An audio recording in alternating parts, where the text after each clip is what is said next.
نحمده ونصلي على رسوله الكريم اما بعد فاعوذ بالله من الشيطان الرجيم بسم الله الرحمن الرحيم ان الله وملائكته يصلون على النبي يا ايها الذين آمنوا صلوا عليه وسلموا تسليما اللهم صل على سيدنا ومولانا محمد معدن الجود والکرم وآلہ وبارک وسلم۔ میری پیاری بہنوں، السلام علیکم ورحمۃ اللہ وبرکاتہ۔ آج کی حدیث مبارکہ ہے غصے سے پرہیز کرنے کی تاکید۔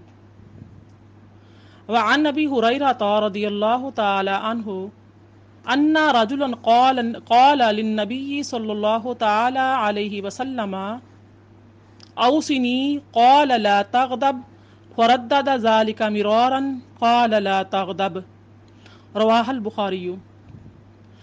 حضرت ابو ہریرہ رضی اللہ تعالیٰ عنہ فرماتے ہیں کہ حضور اکرم صلی اللہ تعالی علیہ وسلم سے ایک شخص نے درخواست کی کہ مجھے وصیت فرمائیے۔ آپ صلی اللہ علیہ وآلہ وسلم نے فرمایا لا تغضب، یعنی غصہ نہ کیا کر۔ اس نے پھر یہی عرض کیا کہ مجھے کچھ وصیت فرمائیے۔ آپ صلی اللہ علیہ وآلہ وسلم نے ارشاد فرمایا کہ غصہ نہ کیا کر۔ اس پر اس نے پھر وہی عرض کیا، آپ نے وہی جواب دیا۔ غرض یہ کہ اس شخص نے چند بار وہی سوال کیے اور نبی کریم صلی اللہ علیہ وآلہ وسلم نے ہر بار وہی جواب عنایت فرمائے کہ غصہ نہ کیا کر۔ پیاری بہنوں،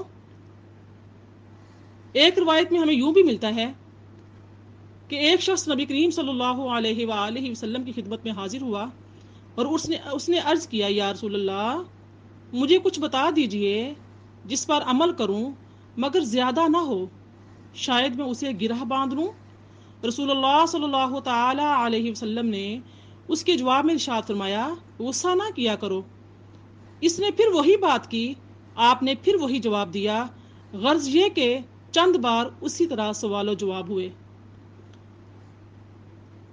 سائل نے یوں کہا کہ یا رسول اللہ، مجھے ایک ایسا عمل بتائیں جس کے ذریعے جنت میں داخل ہو جاؤں، لیکن زیادہ نہ بتائیے۔ آپ نے فرمایا غصہ نہ کیا کر۔ پیاری بہنوں، ان احادیث مبارکہ سے ہمیں معلوم ہوا کہ نبی کریم صلی اللہ علیہ وآلہ وسلم نے سائل کو ایسی چیز بتائی تھی جس پر عمل کرنے سے بہت سی برائیوں سے بچا جا سکتا ہے اور بہت سی بھلائیوں کا ذریعہ بھی بن سکتا ہے۔ پیاری بہنوں، ہمیں احادیثوں میں بہت سے یعنی کہ غصے کے کئی علاج بھی ملتے ہیں، جن میں سے چند ایک میں آپ کے سامنے رکھنا پسند کروں گی۔ آپ صلی اللہ علیہ وسلم نے فرمایا کہ جب تمہیں غصہ آئے تو اعوذ باللہ من الشیطان الرجیم یعنی کہ تعوذ پڑھ لیا کر، اور دوسرا یہ بتایا کہ اپنی زبان بند کر لے اور بالکل گونگا ہو جائے۔ تیسرا یہ فرمایا کہ زمین سے چپک جائے۔ نبی کریم صلی اللہ علیہ وآلہ وسلم نے ارشاد فرمایا کہ بلا شبہ غصہ شیطان کی طرف سے ہے، اور اس میں سے بھی شیطان کی یعنی کہ اس میں کوئی شک نہیں ہے کہ شیطان آگ سے پیدا کیا گیا ہے اور آگ کو پانی بجھا سکتی ہے، لہٰذا جب تمہیں غصہ آئے تو وضو کر لے۔ حضرت ابو ذر رضی اللہ تعالیٰ عنہ فرماتے ہیں کہ نبی کریم صلی اللہ علیہ وآلہ وسلم نے ارشاد فرمایا کہ جب تم میں سے کسی کو غصہ آئے اور وہ اس وقت کھڑا ہو تو چاہیے کہ بیٹھ جائے، اگر بیٹھنے سے غصہ چلا جائے تو خیر، ورنہ لیٹ جائے۔ پیاری بہنوں، طبی طور پر انسان میں غصہ رکھا گیا ہے اور غصہ روکنا گو کہ مشکل کام ہے، لیکن انسان اس پر قابو پا سکتا ہے۔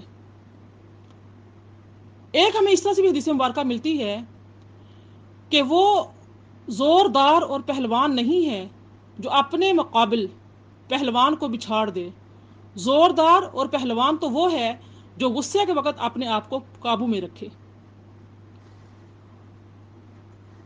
نبی کریم صلی اللہ علیہ وآلہ وسلم نے فرمایا کہ جو شخص اپنے غصے کو روک لیتا ہے، اللہ رب العزت قیامت کے روز اس سے اپنے عذاب کو روک لے گا۔ اور حضرت عبداللہ بن عمر رضی اللہ تعالیٰ عنہ روایت فرماتے ہیں کہ رسول اللہ صلی اللہ علیہ وآلہ وسلم نے ارشاد فرمایا، اللہ کی رضا کے لیے غصے کا گھونٹ پی جانے سے بڑھ کر اللہ تعالیٰ کے نزدیک کسی گھونٹ کا پینا افضل نہیں ہے۔ سبحان اللہ۔ اللہ پاک سے دعا ہے اللہ رب العزت ہمیں اس پر عمل کرنے کی توفیق عطا فرمائے۔ وما علیہ الا البلاغ۔